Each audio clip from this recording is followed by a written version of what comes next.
ದೀಪ ಹಚ್ಚಿಕೊಂಡು ಇದು ರಾತ್ರಿ ಇದು ಹಗಲಲ್ಲ ಎಂದು ಮನಸ್ಸಿಗೆ ಸುಳ್ಳು ಹೇಳಿಕೊಂಡು 1.5 ಗಂಟೆ ನಿದ್ರೆ ಮಾಡುತ್ತಿದ್ದೆ. ಈ ಕೂರೆ ನಿದ್ರೆಯಿಂದ ನಾನು ಹೆಚ್ಚು ಸೊರಗಿದೆ. ಒಂದು ಮಟ್ಟಿಗೆ ಒಪ್ಪಿಕೊಳ್ಳಲೇಬೇಕು. ಕೈಲಾಸಂ ಅವರ ಹೊತ್ತುಗೊತ್ತು ಏನೇ ಇರಲಿ, ಹೇಗೆ ಇರಲಿ, ಅವರ ಉಡಿಗೆ ತೊಡಿಗೆ, ಅವರ ವಾಸಸ್ಥಳ, ಅವರು ಮಲಗುವ ಹಾಸಿಗೆ ಏನೇ ಇರಲಿ, ಹೇಗೆ ಇರಲಿ, ಕೈಲಾಸಂ ಏನಾದರೂ ಮಾತನಾಡುವುದಕ್ಕೆ, ಕತೆ ಹೇಳುವುದಕ್ಕೆ, ನಾಟಕ ಓದುವುದಕ್ಕೆ, ಹೇಳಿ ಬರೆಯಿಸುವುದಕ್ಕೆ ತೊಡಗಿದರು ಎಂದರೆ ಅಲ್ಲಿ ವಾತಾವರಣವೇ ಬದಲಾಗಿ ಹೋಗುತ್ತಿದ್ದು.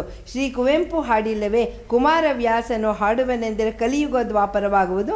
ಅದರಂತೆ ಕೈಲಾಸಂ ಮುಖದಿಂದ ಮಾತು ಹೊರಟಾಗ ಅದೇ ನುಕ್ ಕೂಡ ನಾಟಕವೇ ಆಗೋಬಿಡುತ್ತಿತ್ತು.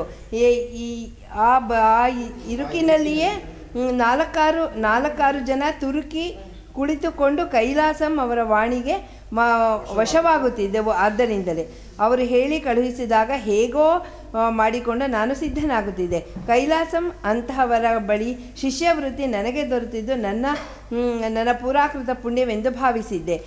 ಇಂತಹ ಸುಸಂಧಿಯನ್ನು ಕಳೆದುಕೊಡರೆಂದು ನನಗೆ ಎನಿಸುತ್ತಿತ್ತು. ಇಂತಹ ಅಪೂರ್ವ ಮೇಧಾವಿಗಳ ಸಹವಾಸ ಸ್ನೇಹಗಳನ್ನು ನನ್ನಂಥ ನಿರಕ್ಷರ ಕುಕ್ಷಿಗೆ ದೊರೆತಿದ್ದು ಬಡವನಿಗೆ ಕೊಪ್ಪರಿಗೆಯ ಚಿನ್ನ ಸಿಕ್ಕಿದ ಹಾಗಾಯಿತು. ನಿದ್ರೆ ಬರಲಿ, ಪ್ರಾಣವೇ ಹೋಗಲಿ, ಕೈಲಾಸಂ ಕರೆದಾಗ ಅದು ನನ್ನ ಭಾಗ್ಯೋದಯವೆಂದೇ ಅವರ ಪಾದಗಳ ಬಳಿ ಕುಳಿತು ಅವರು ಹೇಳಿ ಬರೆಯಿಸಿದ್ದನ್ನು ಬರೆದಿದ್ದೇನೆ.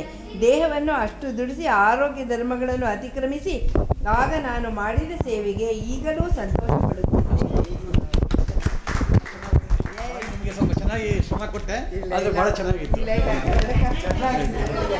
ಚೆನ್ನಾಗಿ ಓದಿದ್ರೆ ಅಲ್ವಾ? ಸ್ಪೆಕ್ಸ್ ಇಲ್ದೇನೆ ಈಗ ಓದಿದ್ರಲ್ಲ, ಇನ್ನು ಸ್ಪೆಕ್ಸ್ ಒಂದು ಸಿಕ್ಬಿಟ್ಟಿದ್ರೆ ಕೈಲಾಸ ಆಗ್ಬಿಡ್ತಿದ್ರಿ.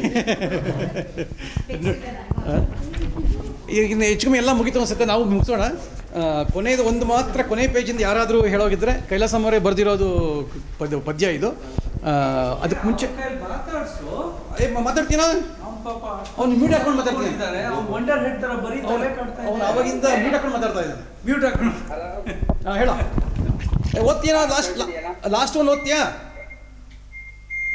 ಲಾಸ್ಟ್ ಪೇಜ್ ಅಲ್ಲ, ಲಾಸ್ಟ್ ಪೇಜ್ 9C.